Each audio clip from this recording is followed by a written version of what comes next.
Google. Let's go get them again. Hey fragrance family, welcome back to another edition of Samplin Samples on the channel.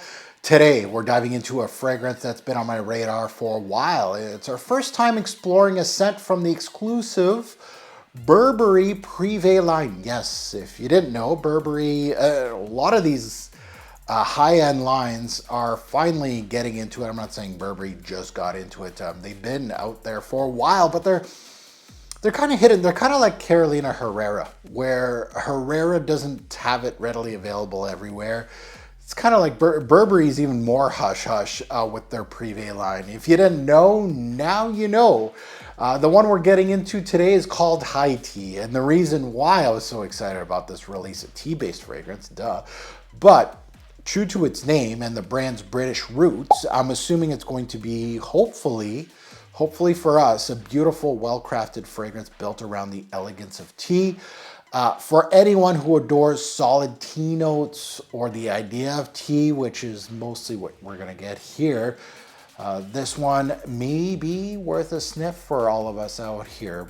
The big question is, what we're going to be answering today is whether this luxurious experience justifies its hefty price tag. These Burberry Privés aren't cheap. So let's see if this fragrance is a must-have, or if your money is maybe better spent elsewhere and kind of avoid Burberry's boutiques. Now I took this out of the purgatory. Don't let anybody know, but yes, I blind bought my first Burberry called Antique Oak. Now, I'm not going to get into it. It's a big bottle, right? There's a lot of juice in there. It's in the it's not on, well, it's kind of on the desk. It's on the side of the desk. So there's still like, I would say probably 60, 70 things to unbox before this, but it's on its way to get quote unquote unboxed. So I'm kind of intrigued, right? That was supposed to be the first one of the brand on the channel, but because of the purgatory and its queue and its big line, High Tea beats it on the channel. So it's gonna be my first take on it. And not too many reviewers talk about this because, well, it's our new age of social media now. If they don't get free bottles, free samples, the brand's not behind them, nobody cares. Nobody's going to actually work hard and kind of figure out, okay, I like tea-based fragrances. Who's doing tea-based fragrances? Kind of look around and try to find somebody that maybe samples this line to kind of give you guys content of not just more Parfum de Marly, more Initio, more of the same brands all the time. So that's a good segue of that. If you're new here, welcome to the Robezoid channel. I'm your host, Mark, and that's exactly what I am. I'm not bought and paid for. No free bottles here. Even though this is a product that is, you know, it sounds good, you're going to get honesty from me. I love tea-based fragrances. I'm going to tell you, versus the ones that I've smelt, is this even worth your time? Obviously, everybody's nose is different, but at least you're getting an opinion out of this channel, something that, you know, I'm proud of, and that's fine. If people want to make fun of you online that says, oh, this guy's always bashing stuff, well, make better juice, Parfum de Marly, make better fragrances. That's all it is. That's all it is. But if you're a returnee, welcome back. If you've been gone a while, hey, finally, welcome. But yeah, smash that like button at least, right? I spent my own money on this little sample. They're not cheap because the bottles are cheap. So this is one of those that I spent more than $10 on a little sample. And I'm probably not going to get it back in views because this is not a viewer-friendly fragrance. That's why nobody's reviewing it, or hardly anybody's reviewing it. So much appreciated. That's all I ask is a like. And if you subscribe, perfect. That's even better. Thank you so much. Now let's go into the hood. Let's take a look at some stats on this one, and let's talk about High Tea, a tea-based fragrance from Burberry, an English brand. It has to be good. No, it has to be, right? Release date 2021. And this line has been, you know, this Burberry high-end line, they released them in the mid-2010s, and then they got like a big push in 2021 with a whole bunch of new releases, and this is one of them. Nose behind this is Maya Lernoux. Oh, it's like her second time in the past few weeks seeing her name And I'm like, okay, like on the last video, backtracking, I think it was Green Lover. Yeah, it was Green Lover from Lolita. I said, this is the first time I've seen this name. We just smelt it. So now we're going from bargain bin from Maya to a Privé. So now we're gonna, I'm gonna beef up my Rolodex with this Perfume, which is always good. That's what we want to do here, and just see what her talent lies. For a bargain bin fragrance, Green Lover did well. So I'm expecting a well-built perfume. Is it worth Privé pricing? That'll be up to my nose and let you know. So let's take a look at the note breakdown and let's see what we got. Now the note breakdown looks fantastic. Anybody that's in tea-based fragrances, you'll know. You'll look at this note breakdown, you'll be like, Mark, this sounds like the perfect tea-based fragrance. It's got mate in it. It has chamomile in it. It has bergamot, which, if anybody knows their notes, bergamot is not just a little citrus thing. It can give you Earl Grey tea. So let's take a look at the note breakdown. Up top we have bergamot, clary sage, and chamomile. So heavy tea influence right there. In the mid we have mate, of course, more tea there. Lavender and neroli, so heavy florals. So we got to keep that in mind, see where those florals go. In the back end we have ambroxan, tonka bean, and incense. Okay, incense can maybe give you like that smoky feeling to a tea, maybe. Note breakdown. Pardon my French, sexy as hell for a tea-based fragrance. The wheels are going and I'm like, okay, bring me here. Bring me here. Big notes to my nose. The bergamot's huge. Lavender and the neroli. So that might not be where you want it to go. That's big notes. You're like, huh, okay. Where's the chamomile? Where's the mate? Where's the incense? Mark, where's this going? Tune in. Keep it tuned in. Let's go. Now, I wore this scent for a few days, but and I am wearing it as my scent of the day today, but let's remind myself of this introduction. We'll do the last dab here and kind of see where this takes me. Launching it. Went out of the door. I get 2 extra points. Ooh. High tea starts us off fresh, airy, citrusy, green. It's rather bright right away, but you can tell that there's an underlying tea-like richness in this scent that is going to come through. The first spray is very crisp, bright, aromatic. The bergamot is clearly the star of the show. It immediately brings its Earl Grey tea note here, which was meant to do, of course, with a name like this, in a scent like this. Not too many know about bergamot doing this in fragrances, but here, Maya really squeezes the Earl Grey out of the bergamot. It also provides a fresh, slightly tart and uplifting citrus accord. It's clean, it's invigorating, it's actually really authentic, it's beautiful. Not overly sweet either in here. This is just joined almost immediately by green herbaceous notes. The chamomile, clary sage give us a familiar, soft, herbal touch. The clary sage gave more of a grass, almost earthy, bitter quality. Think summer herb garden here, almost kind of feeling. The tea aspect is quite subtle, but clearly there. It's not strong. The combination of bergamot with its Earl Grey facets and the green herbal notes will create an abstract sense of tea.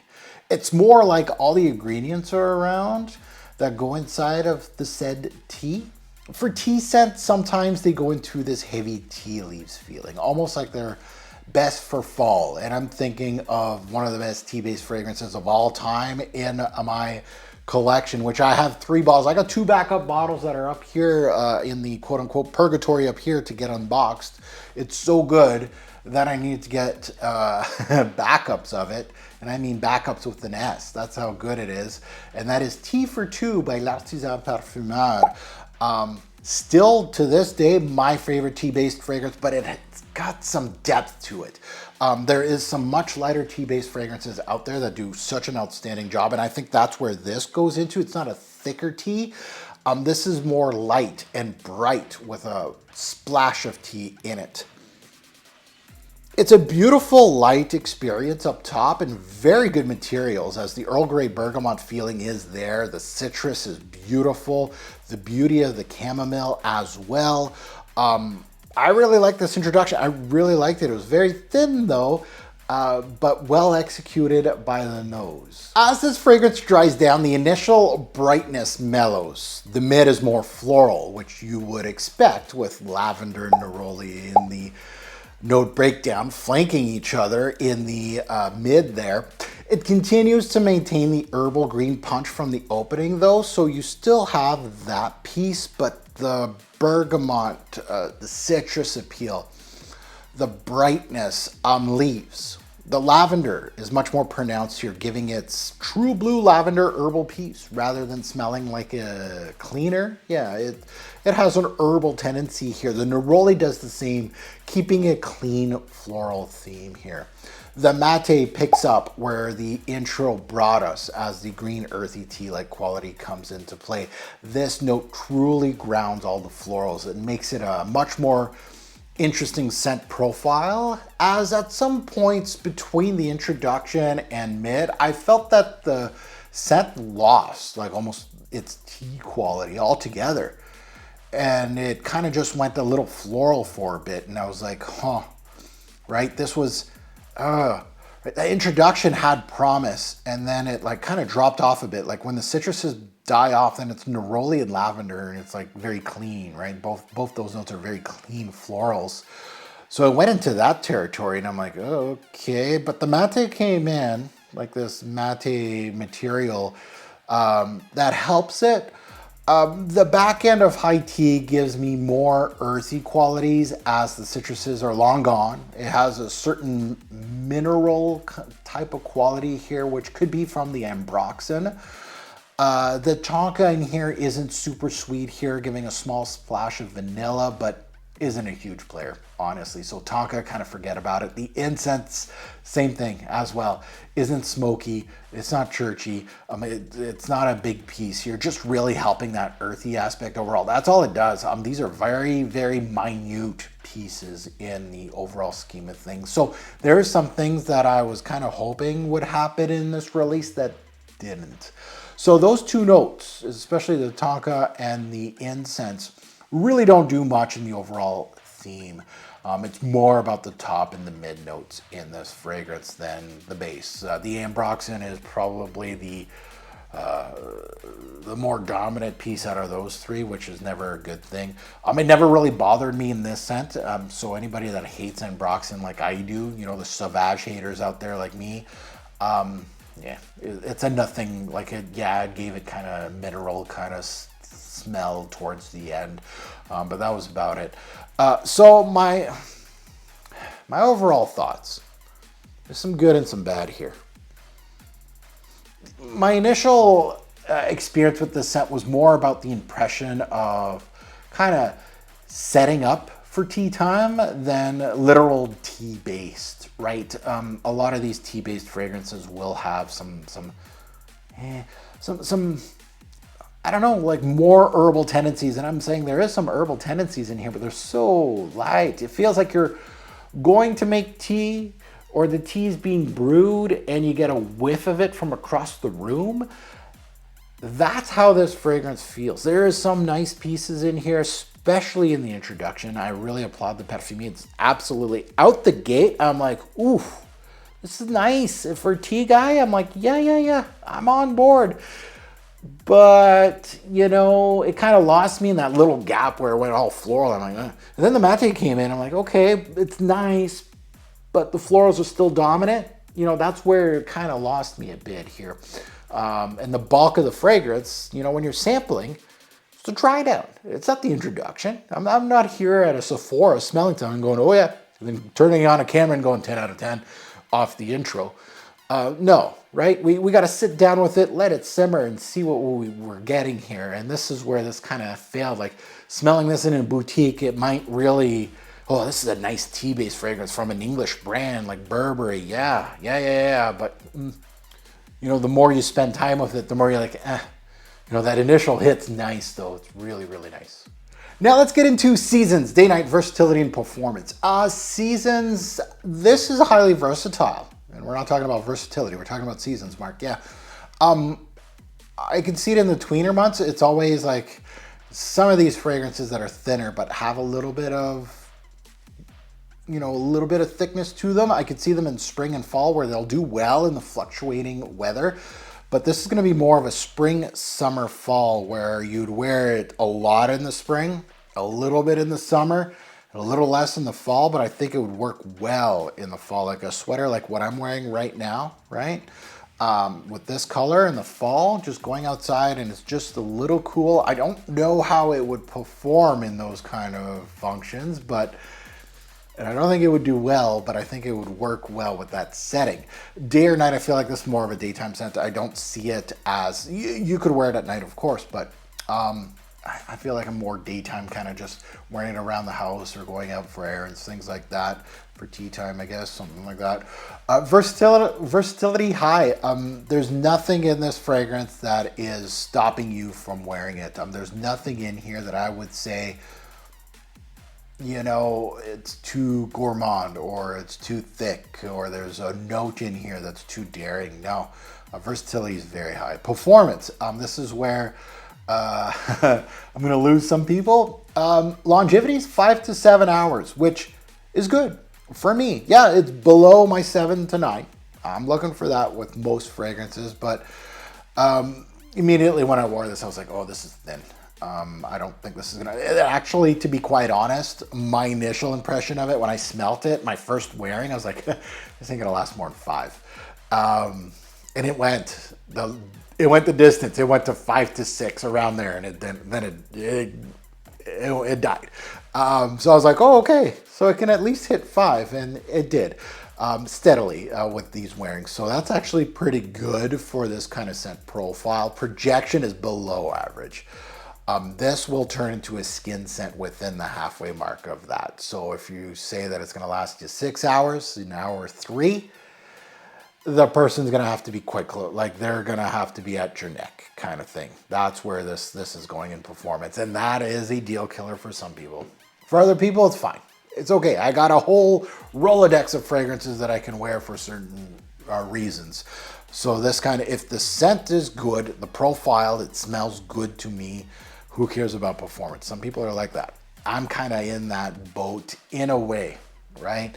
There's obviously some restrictions. If you're less than 2 hours, I'll be like, huh?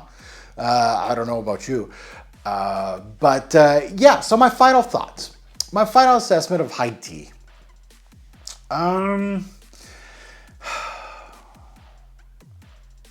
It is a pleasant scent.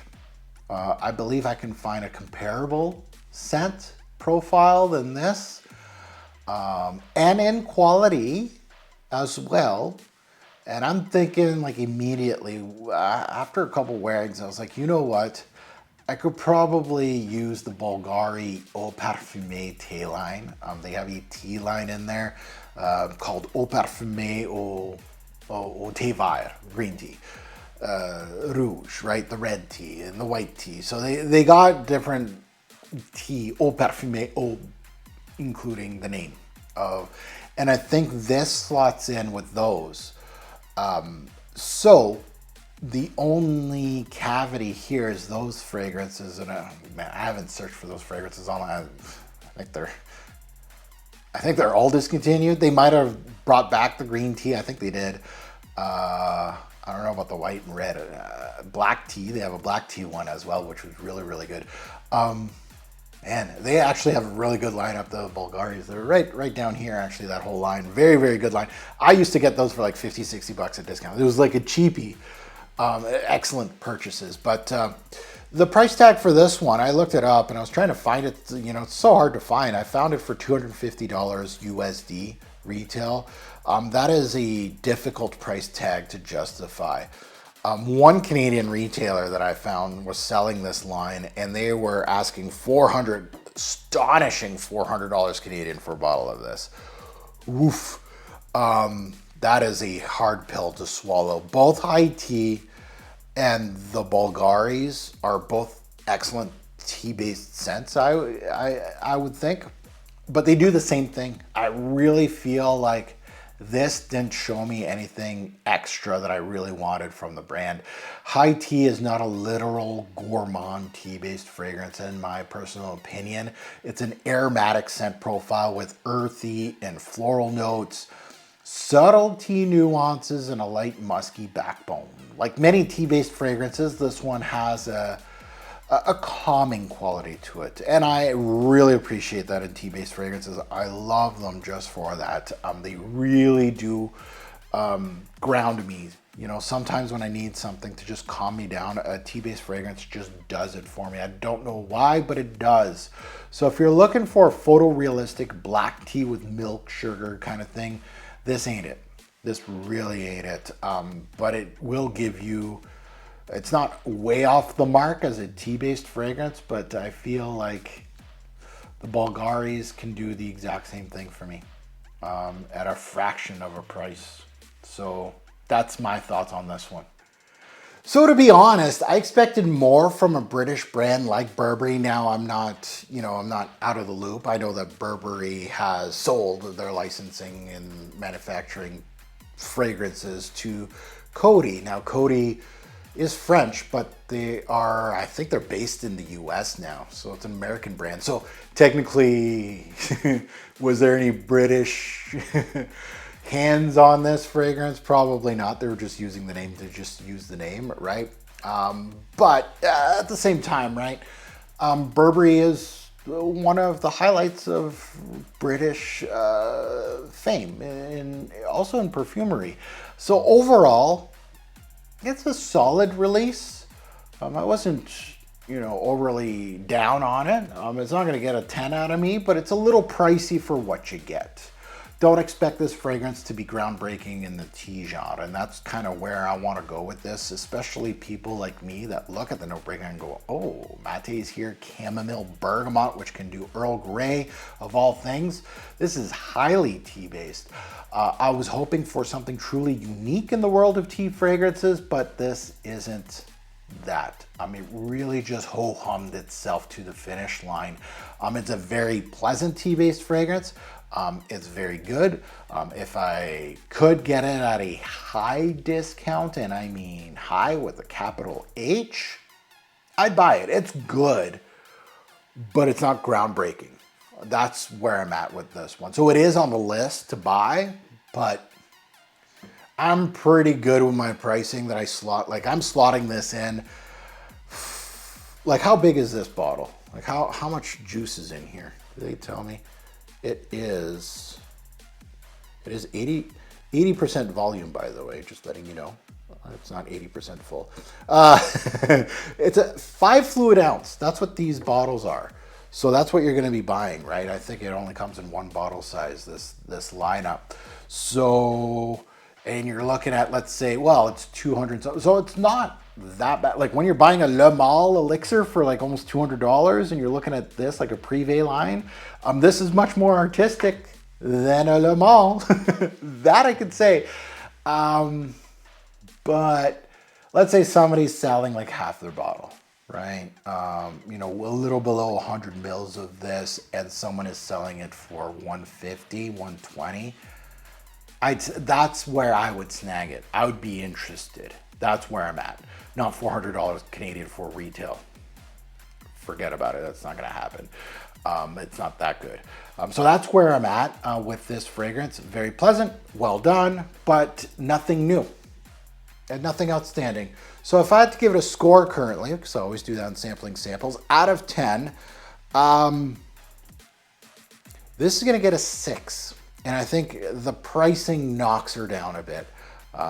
If this was Burberry's signature line, like a Burberry fragrance like Burberry London or something like that, and a tea-based fragrance like this, that score would go up.